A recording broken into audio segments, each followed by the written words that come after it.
In this example, we're going to find the limit as x goes to 2 from the right of the function 11x over 2 minus x.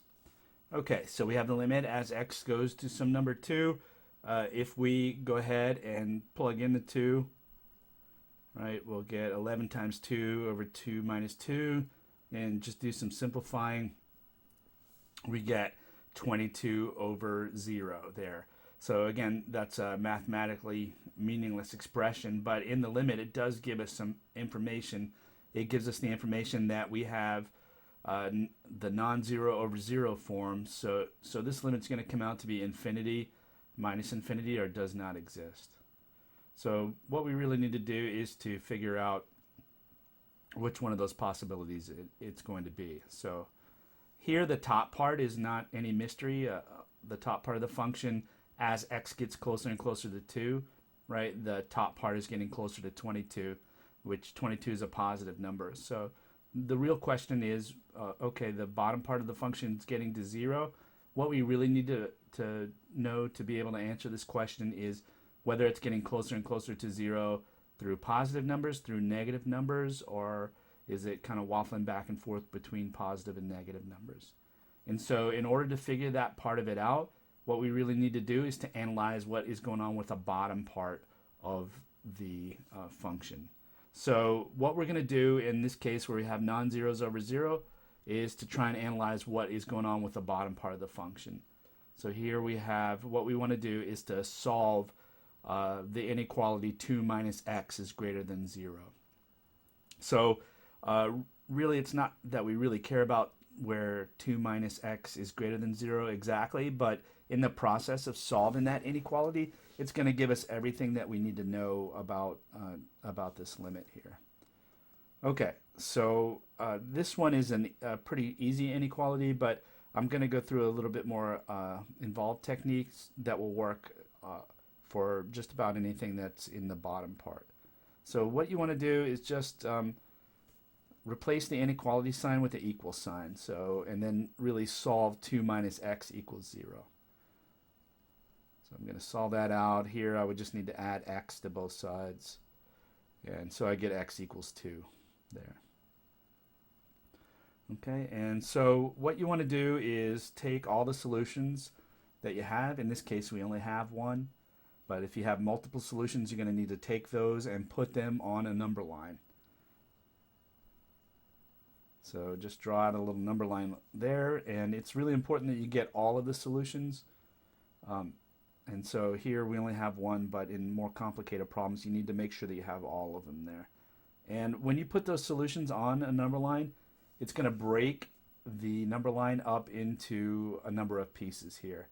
In this case, we only have one solution, so it's only going to break the number line up into 2 pieces, that piece over there to the left of 2, and that piece over there to the right of 2.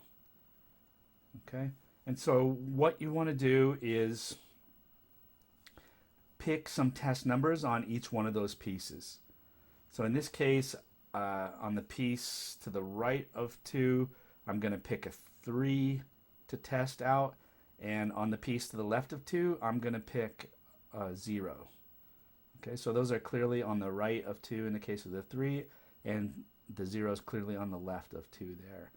And so why am I doing this? Well, it turns out that for a lot of these functions that we deal with, that they're either, for every number on each piece, they're either all positive or all negative when you plug them in the function. In other words, the y values are all positive or all negative. And so that's just what we want to do, is to figure out whether each piece, all the y values are positive or all of them are negative.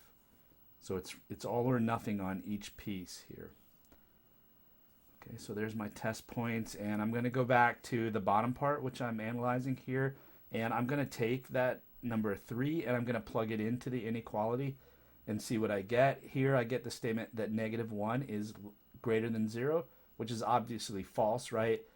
And so that means that it's not a solution of the original inequality that I had. But really what I care about when I'm doing these limit problems is whether I got a positive or a negative. And you can see over there I have -1, right, is greater than 0. So what that means is that not only is 3 negative when I plug it into 2 minus x, but every single number on that piece is a negative over there.